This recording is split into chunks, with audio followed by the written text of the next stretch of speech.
So I've already talked about all 6 Ninja Turtles theatrical motion pictures, but that's hardly the end of the line for their big screen career. There are a handful of known TMNT films being worked on at this very moment, though only one of which have we learned any sort of details about.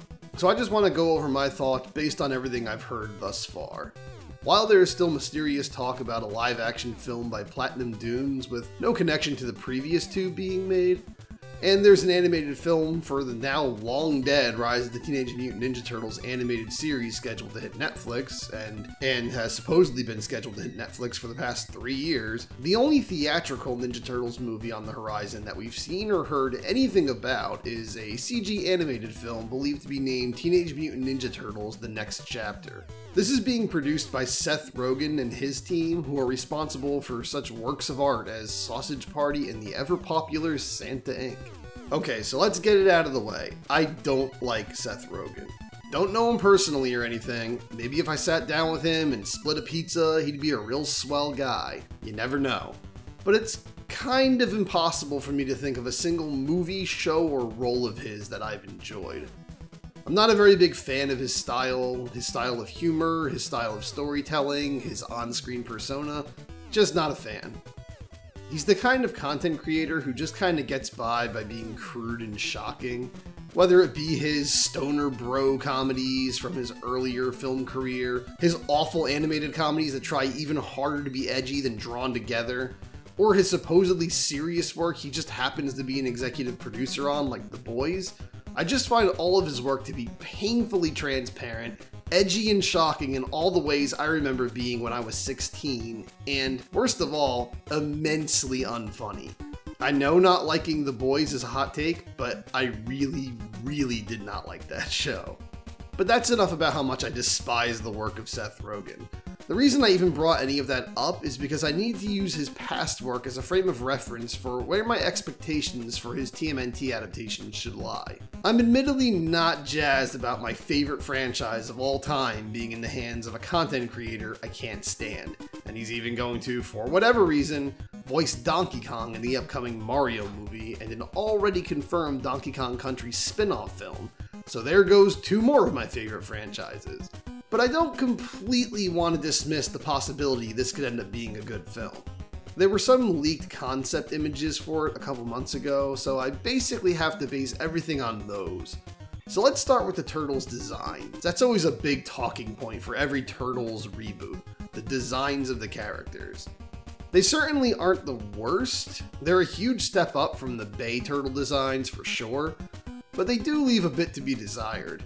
Seth stated he wanted to put the emphasis of the film on the fact that they're teenagers, and this is already extremely apparent in the designs. The Turtles aren't buff or intimidating in the slightest. They're scrawny, dweeby looking teens who look more like Kermit the Frog wearing a shell. I can understand toning them down from their ultra beefcake builds of the 80s and 90s if you want them to appear more like youthful teenagers, but I think some sign of them being athletic would be welcome.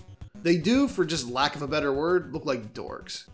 I feel like Mike looks the worst, with his eyes spaced a time zone apart and a head that looks like a squashed hamburger. Don looks the second worst, with an unnecessary buck tooth sticking out of one side of his mouth, making him look like Croc from Croc Legend of the Gobbos. I'm okay with the glasses on Donnie, but admittedly I don't think they're necessary.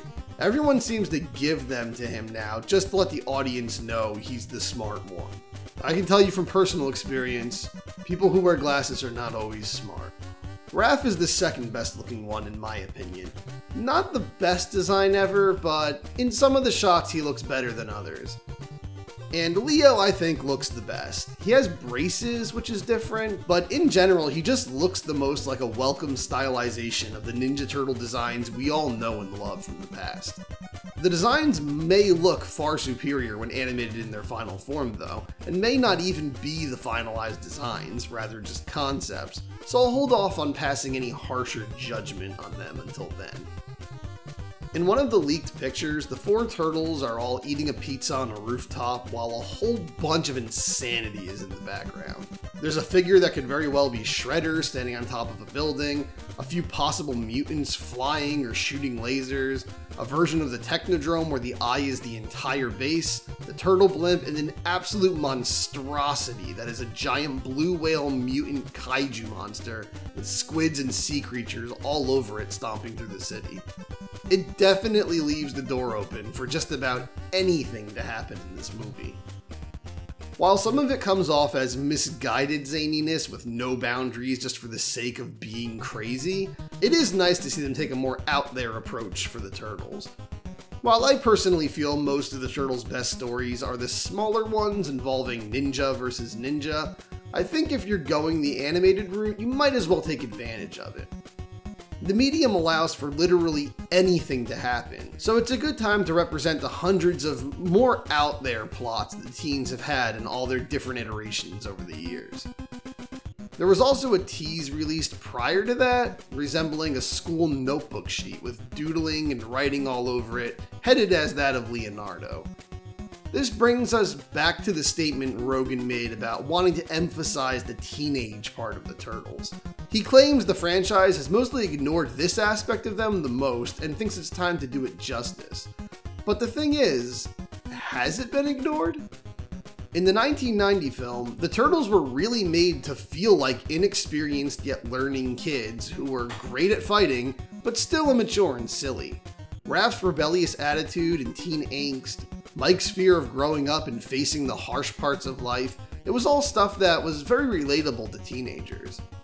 In the 1987 cartoon and 1990s film series, the whole point of them skateboarding, saying California surf lingo, eating pizza, and cracking constant jokes was all because they're teenagers.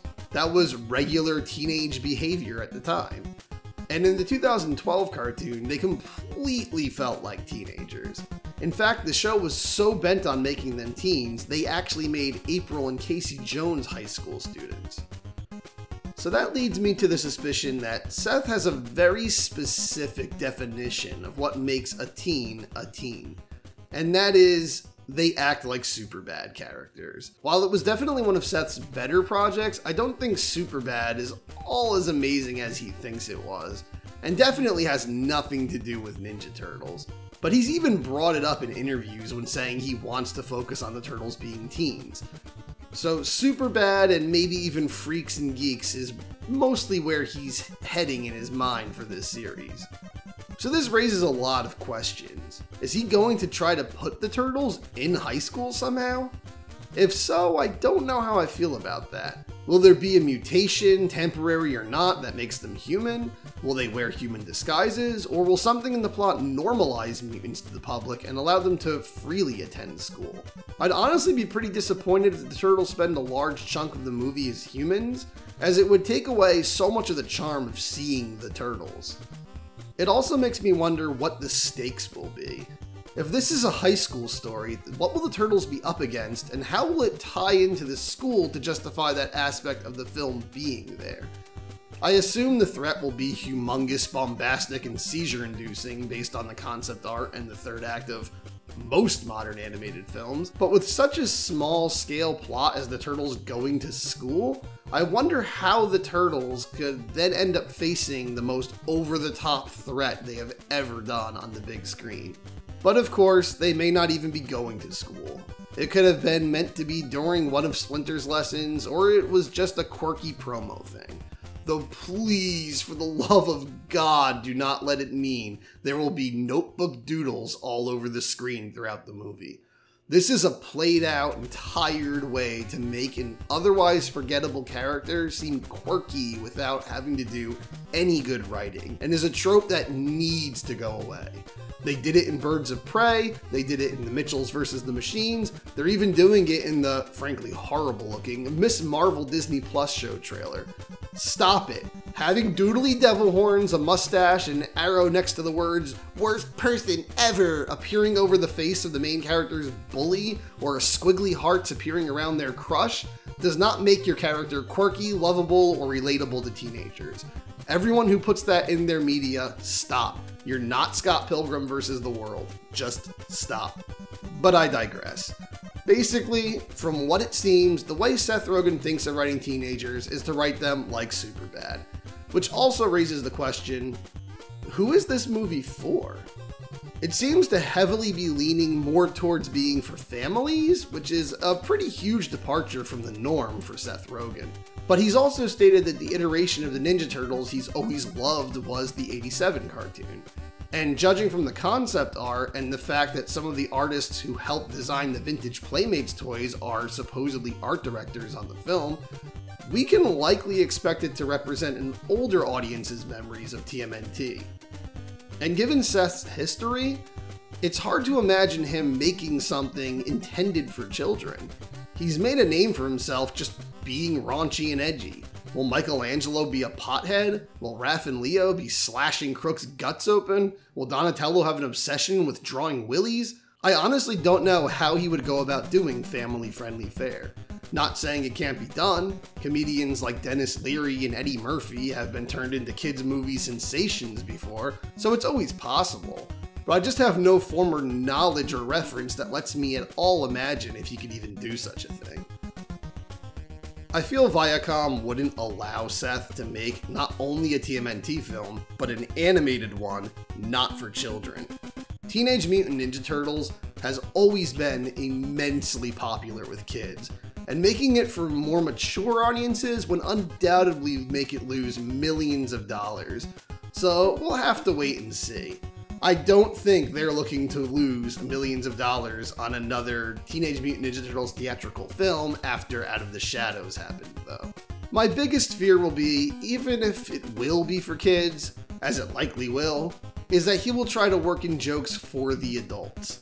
Not so much raunchy jokes, but meta jokes. Meta humor, I feel, has been all but murdered in the past 5 to 10 years. I don't want the Turtles mumbling sarcastic comments about how silly the franchise and lore is to the audience. Almost every adaptation today has to constantly stop the story and action just to let the audience know that they think it's stupid. It's supposed to come off as witty and highbrow, but to me it comes off more like the writers are too embarrassed by their product to present it for what it is, or have no faith in the audience and feel if they make fun of themselves for being cheesy first, then no one can roast them for being cheesy later on.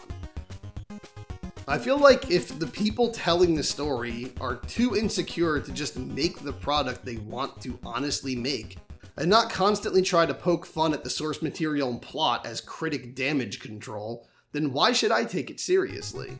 Why should I care about characters and plot that the writers were too self-conscious to take seriously? Not saying there can't be jokes. Turtles should have lots of jokes, but less of the insecure franchise-bashing, fourth wall-breaking kind of crap. But with all that said, as harsh as it sounds, I still know absolutely nothing about this film and what it will actually be. This was just me reacting to the tiny table scraps we've been tossed at the moment. So basically, this entire video will be useless by the time this movie launches next year, or even after the first trailer drops. But I felt the need to put my thoughts out there.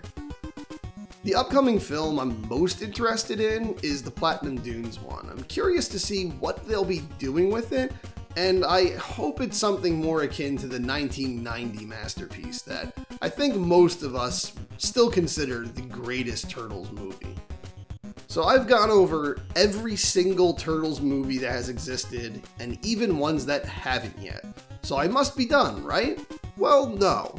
Since I have so much to say about Turtles movies, just for fun, I'd like to go over what would be my ideal Teenage Mutant Ninja Turtles movie series in the next video.